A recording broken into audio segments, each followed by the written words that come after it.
Turongeye turabasuhuje inshuti bavandimwe bakunzi ba Nzuri Business Group Limited, reka twizere ko mukomeje kugubwa neza aho muherereye hirya no hino ku isi nk'uko duhora tubibifuriza. Reka rero tukwibutse gukanda subscribe cyangwa se sabone wowe utarabikora, tujye tubana umunsi ku wundi gatanu kuri gatanu kuri iyi channel yacu ya Nzuri Market. Aha niho ducisha ibikorwa byacu, amazu agurishwa, abari ku isoko, ibibanza, amasambu, amashyamba, ari nako kandi twacisha n'abakodeshwa, ndetse tukabafasha no kumanaginga imitungo yanyu tukayibyaza umusaruro mukayamuvugana n'amakonti.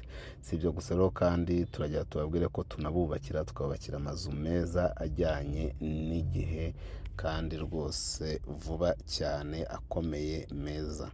Yes, nkuko rero muri kubibona ku maskrini yanyu turi kubereka inzu, ni inzu ziri kugurishwa. Mu by'ukuri ni inzu eshatu, nkuko mwagiye mubibona ziri kugurishwa. Izi nzu ziri hamwe, buri yose ifite gate yayo, ntayifatanye n'indi, ntabwo ari amajimere, ntabwo zifatanye, buri yose ifite gate yayo, buri yose ifite annex yayo. Ni inzu ziri hano mu mujyi wa Kigali rwagati mu karere ka Kicukiro ahazwi nka Kabeza. Izi nzu ziri Kabeza kuri kaburimbo, akaba ari inzu eshatu. Izi nzu eshatu ndagira mbabwire yuko buri yose ifite ibyumba bibiri binini byo kuryamamo, ikagira douche na toilette ebyiri, ikagira salon, salle à manger ndetse n'igikoni cyo mu nzu. Si ibyo gusa kandi kuko buri nzu ifite na annex yayo yo hanze, igizwe n'icyumba twavuga ko ari icy'umukozi, igikoni cyo hanze ndetse na stock, ndetse buri nzu ifite ikigega cy'amazi. Ikindi ni uko buri nzu ifite parking y'imodoka ebyiri, ndetse ikagira na jardin. Izi nzu rero ziragurishwa, ziri hano Kicukiro Kabeza kuri kaburimbo. Buri nzu ikaba ifite gate yayo nk'uko natangiye mbivuga. Izi nzu rero zikaba zigurishirizwa hamwe miliyoni 150 zonyine, kandi ziri negociable. Miliyoni 150 ziganirwaho. Izi nzu zose uko ari eshatu wazitwara, ariko kandi ntago habayeho kurimeta n'abafite ubushobozi butari bwinshi. N'ufite miliyoni 50 yatwara inzu imwe, cyangwa ufite miliyoni 100 agatwara inzu ebyiri.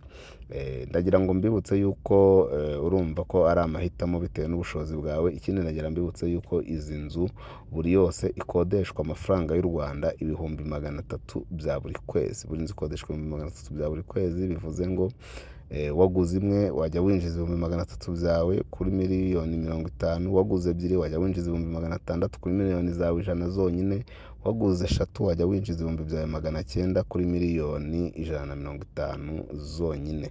Si ibyo gusa rero kubera yuko kandi izi nzu zishobora no kwinjiza amafaranga menshi akubye aya ngaya inshuro zigera muri ebyiri rwose, kuko buri nzu uyishyizemo ibikoresho, inzu washyiramo ibikoresho ariyo yose wayikodesha amafaranga atari munsi y'ibihumbi 700 byose. Byumvikane ko 750, waguze 50 ukinjiza 700, wagura 100 ukinjiza 1,400, wagura 5 waziguze zose ukinjiza miliyoni 2,100, kandi ubwo ayo mafaranga mvuze ni minimum, na make ashoboka. Izi nzu rero rwose urumva ko harimo facilities nyinshi. Ushaka kugura imwe, ushaka kugura ebyiri bitewe n'ubushobozi bwawe, cyangwa ukazigura zose. Ni karibu cyane. Ubundi zari inzu zigera kuri 5, ariko izigera kuri 2 bamaze kuzigura mu gihe kitagera no ku minsi 3 tumenye ko zigurishwa. Izigera kuri 2 bamaze kuzigura. Ngwino rero nawe utaracikanwa uguremo inzu cyangwa se uzigure zose. Ni karibu cyane rero, rwose mukunze izi nzu mwaduhamagara kuri nimero zacu muzi muri benshi, arizo 0788 48 67 cyangwa se 0781 2 Si ibyo gusa rero kuko mushobora no kudusanga ku zindi mbuga nkoranyambaga zacu, arizo Instagram, Facebook page, X, TikTok, channel ya WhatsApp. Hose turahabaye, turi Nzuri Market. Nzuri Market, komeza ukande subscribe cyangwa se sabone, tujye tubana umunsi ku wundi, gatanu kuri gatanu. Iwacu muri Nzuri Business Group Limited, umukiriya ni umwami. Tubaye ikaze, cawu cawu, turabakunda cyane.